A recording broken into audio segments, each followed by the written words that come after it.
ನೀನು ನನ್ನ ಮಗಳನ್ನ ಹೆಂಗ್ ಬೆಳೆಸಿದೀನಿ ಅಂತ ಅಂದ್ರೆ ನಮ್ಮ ತಾಯಿನ ಹೇಳ್ತೀನಿ ಕೇಳ್ರಿ. ಯಾ ಶ್ರೀಮಂತರು ಹಂಗೆ ಬೆಳೆಸಲ್ಲ. ಅತ್ಲು ಕಡ್ಡಿ ತೆಗ್ದಿತ್ತು ಹಾಕಿಲ್ಲ ನನ್ನ ಮಗ. ಹೇಳ್ತೀನಿ ಕೇಳ್ರಿ.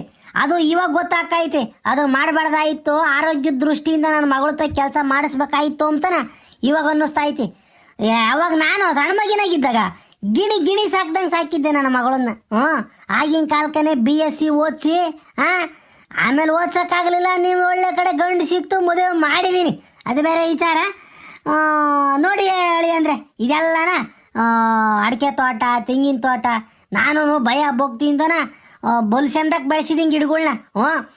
ಏನೋ ಕೂಲಿ ಆಳುಗಳು ಕೆಲಸ ಮಾಡ್ತಾರೆ, ನೋಡ್ಕೊಂಡು ಇಟ್ಕೊಂಡು ನೀರು ನೀಡಿ ಗೇಟ್ ವಾಲ್ ತಿರ್ಬೋದು, ಮೋಟ್ರ್ ಸುಟ್ಟೋದ್ರು ಮೋಟ್ರ್ ತಂದು ಬಿಡೋದು, ಕೇಬಲ್ ಕಿತ್ತೋದ್ರು ಕೇಬಲ್ಲು, ಸ್ಟಾರ್ಟ್ರು ಸುಟ್ಟೋದ್ರು ಸ್ಟಾರ್ಟ್ರು.